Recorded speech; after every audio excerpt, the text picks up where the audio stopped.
To my brother Tom, if you ever wonder how deep a man's will to live can run, remember this. Sometimes the thing that tries to kill you teaches you how to exist. I thought I'd lost everything when I lost my leg, but I was wrong. You won't believe how this story ends. It'll shake even the coldest heart and leave you questioning what it truly means to survive. I woke that morning before the sun cracked the horizon, the tide rolling in with a low hiss against the black stones, the breeze sharp as knives on my face, carrying salt and the scent of wet kelp. My small shack creaked as I shifted my weight onto my crutch, feeling the familiar pull in my hip where my right leg used to be, reminding me that I was still part of this unforgiving island, scarred but alive. The gulls wheeled and screamed overhead, and though I'd learned to tune them out, that day their cries sounded more frantic, almost warning me of something I couldn't yet see. My nets lay piled by the boat, slick with frost, and I paused to watch the pale band of dawn growing over the distant mountains, Kodiak's rugged spine etched in icy grey. The water was calm, too calm, like it was holding its breath, waiting. A thin fog licked around the edges of the inlet, creeping across the pebbles and weaving through the driftwood like pale fingers. Somewhere deeper inland I heard branches snap, sharp, deliberate, not the casual rustle of a deer or fox. My dog, Juno, lifted her head, ears pricked, a low whine building in her throat, eyes fixed on the tree line. And in that moment, though I tried to ignore it, my chest went tight with a feeling I'd learned to trust. Something was out there, watching. I pushed the thought aside, focusing on my routine, hauling gear into the skiff as Juno danced around my feet, her nails clicking on the planks like castanets. The weight of the crab pots bit into my shoulder, and I relished the familiar ache, the sense of usefulness that had pulled me out of despair after the accident stole my leg. The wind shifted, and a rank, musky odor drifted over me, sharp and earthy like wet fur and blood. A smell I couldn't place at first, but it made the hairs on my arms stand up. I turned to look at the tree line again, scanning the shadows between the spruces, but there was nothing, only the swirl of fog clinging to the undergrowth. Juno barked suddenly, sharp and angry, and lunged toward the edge of the beach, her leash snapping taut in my grip. My heart started hammering, memories flooding me of days in the hospital, tubes in my veins, the quiet beep of monitors. I called her back, my voice harsher than I meant, the echo bouncing off the water like a slap, but she refused to move, hackles up, eyes burning into the forest as if she saw something I didn't. I swallowed hard because deep down I knew. Juno was rarely wrong. I climbed into the skiff and tried to laugh it off, telling myself that wolves were far from the coast, that they'd have no reason to come this close to the harbor. Still, I couldn't shake the image of those eyes, imagined or not, glowing low and gold among the trees. The motor sputtered to life, and I steered out of the inlet, watching the beach shrink behind me as the fog parted reluctantly, like curtains dragged away from a secret. Juno circled beside me in the boat, restless, every few seconds glancing back at the shore with a worried whine. The cold seemed to burrow deeper into my bones that morning, sharper than usual, or maybe it was just the fear clawing up my spine. I passed a rocky outcrop where sea lions loafed, their barks echoing off the cliffs, but even they seemed edgy, sliding into the water quicker than normal. The gulls wheeled lower, their cries harsher, and though I wanted to focus on the crabs waiting below, my eyes kept darting to the tree line. There was a presence in those woods, silent but enormous, and it felt like it was following me across the water, hidden and patient. I set the pots one by one, the lines coiling around my palm, the ocean swallowing the iron cages with soft glugs, and tried to force my thoughts back to the tide charts and the day's catch.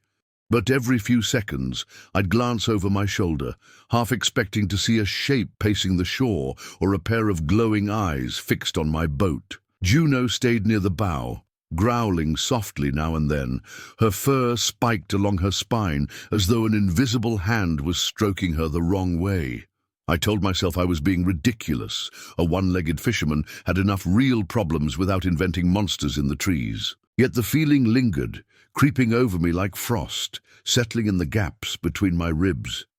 The tide began to turn, the current shifting beneath the hull with a subtle but undeniable force, pulling at the anchor line. The sun was higher now, yet the light seemed weak, diffused through clouds so thick they almost touched the water. I rubbed my stump absently, an old habit whenever I felt uneasy, and realized my hands were shaking. The distant woods looked darker than they should in daylight, as if something massive crouched inside them, waiting for me to come closer. And that was the moment I heard the first low, rolling growl drift across the water. The growl was deep enough to vibrate in my chest, like the rumble of an engine far underground, and for a second I thought I'd imagined it, a ghost of old wariness from the bear mauling stories you hear around Kodiak.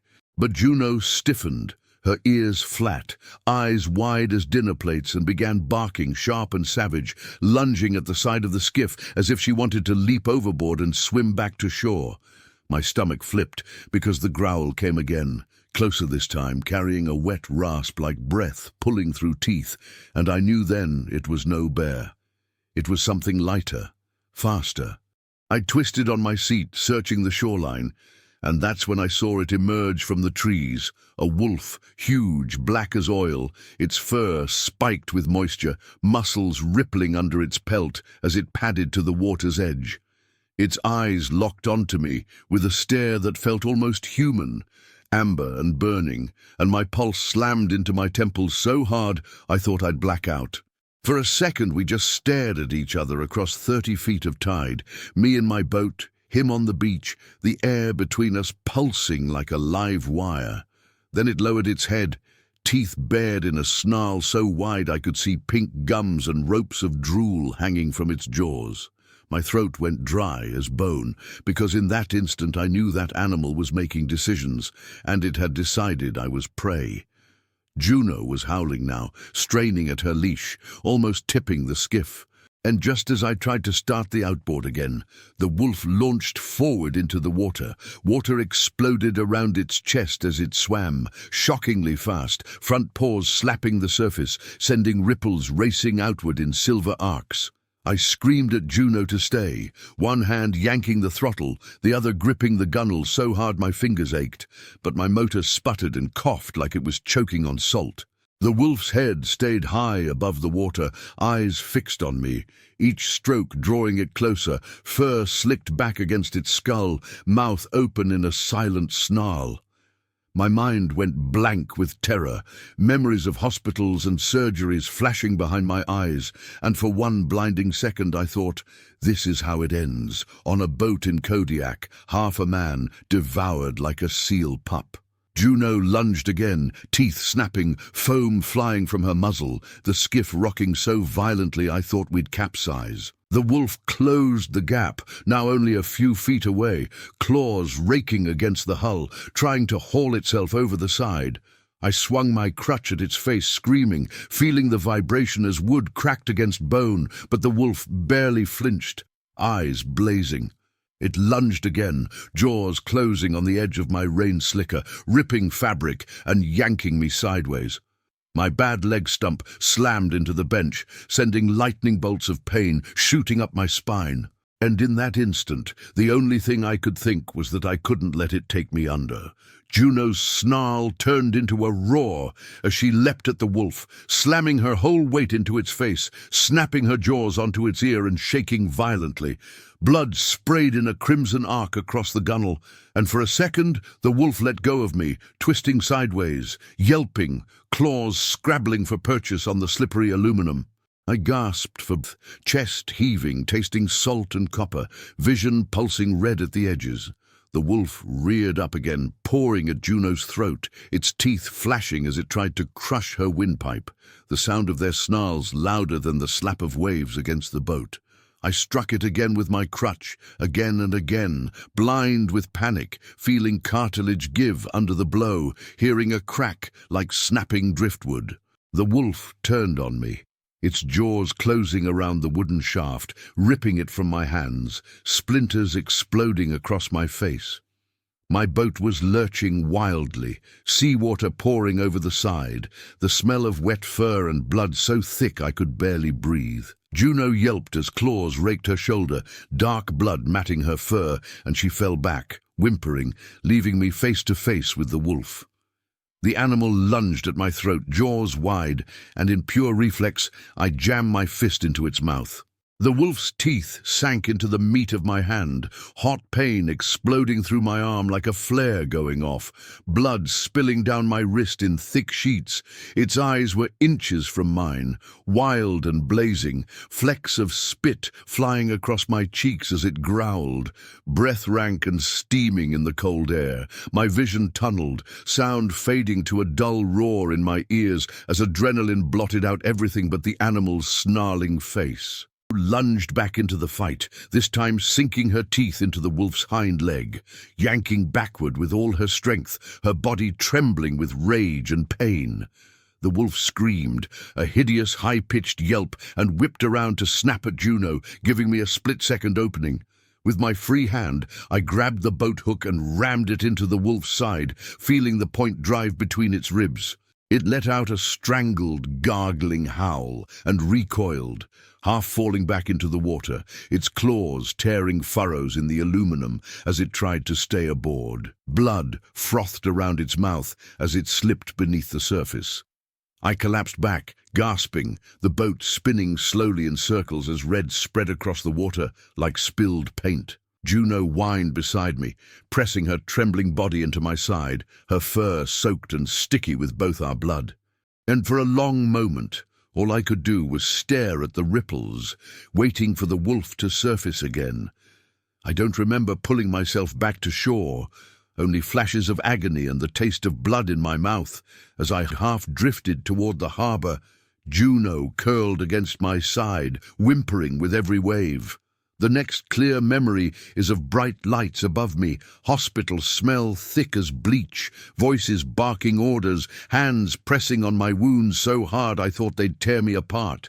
My hand was shredded where the wolf bit me, tendons exposed like pale cords, and every time I blinked, I saw its eyes again, burning with that savage, intelligent fury.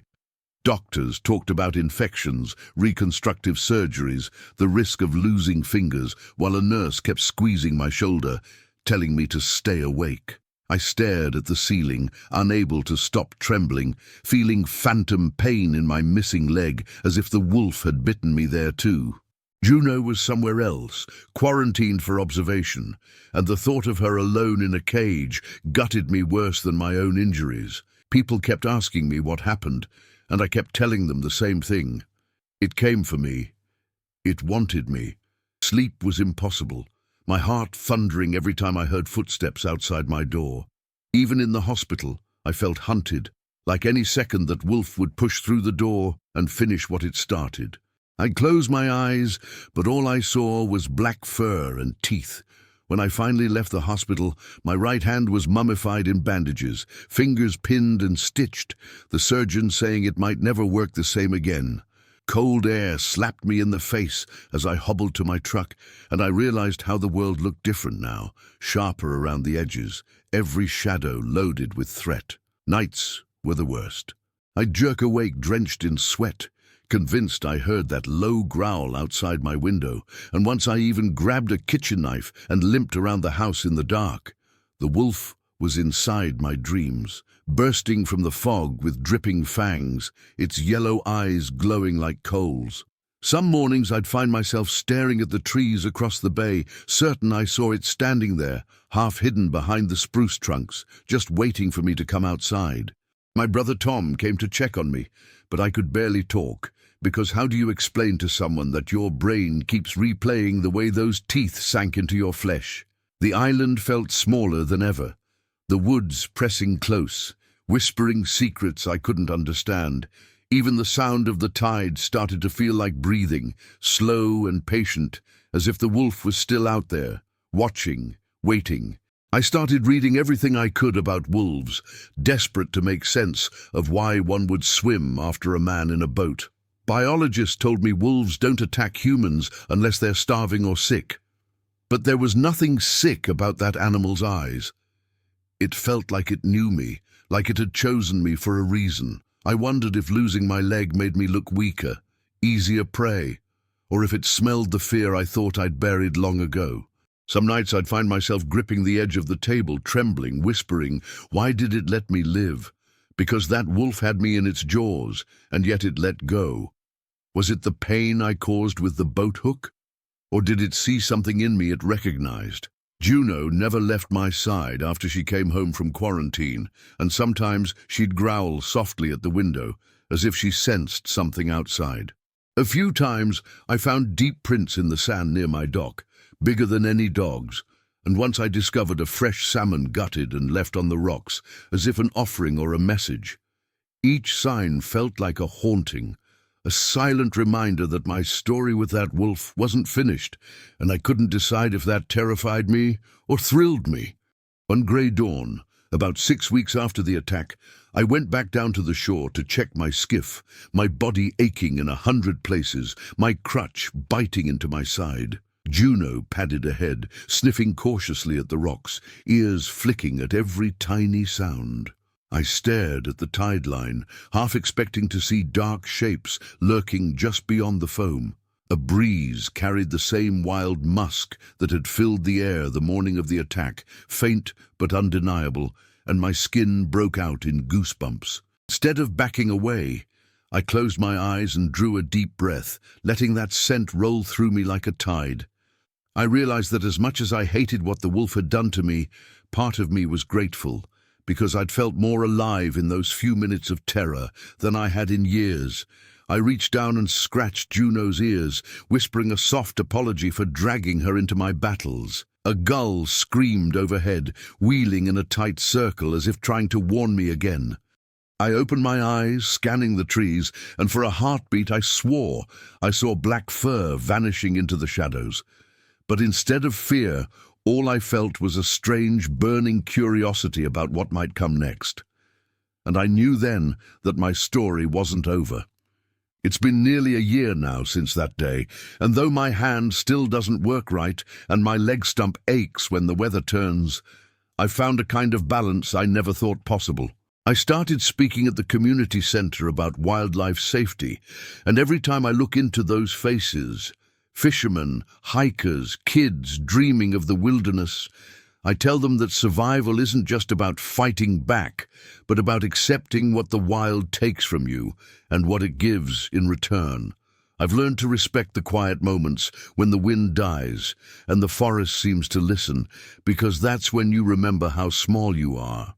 People ask if I hate wolves now, if I'd shoot one on sight, but the truth is more complicated.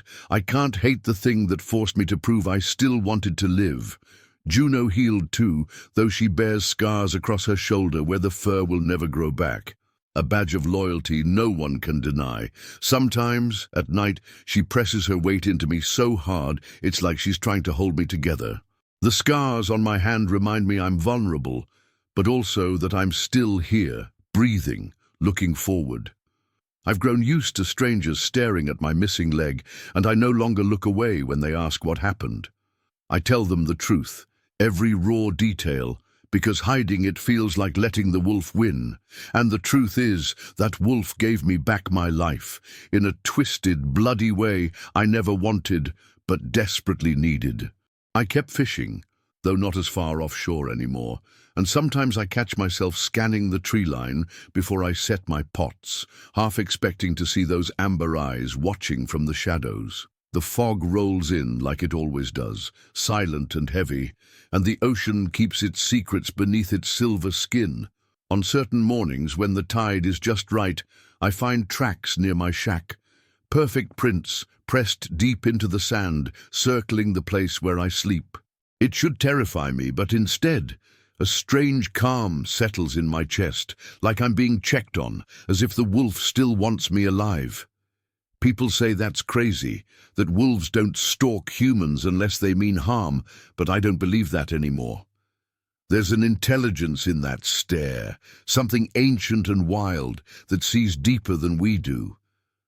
I've stopped trying to convince anyone of what I know in my bones. And sometimes, when the wind howls over the island, I find myself howling back, a low, mournful sound that echoes across the rocks. It's not fear that drives me to do it. It's the knowledge that I'm still part of this wilderness, scars and all. And maybe the wolf knows that too. A few months ago, I went deeper into the woods than I had since the attack, determined to look my fear in the eye. Juno stayed close, weaving between the trees, every muscle tense as if she remembered exactly what happened.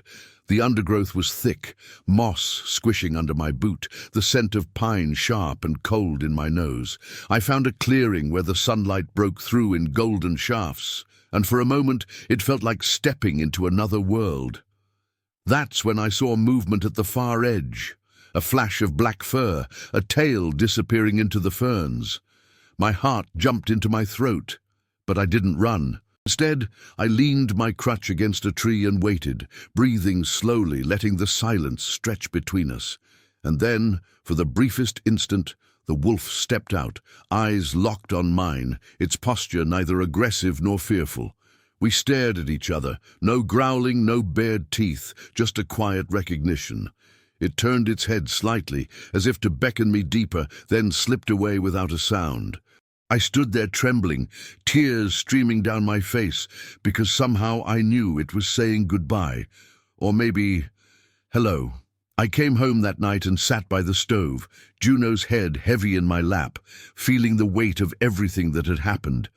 I thought of the ocean, of the cold water swallowing my skiff, of blood in the boat and teeth in my flesh. And somehow it all felt like one long conversation between me and the wild.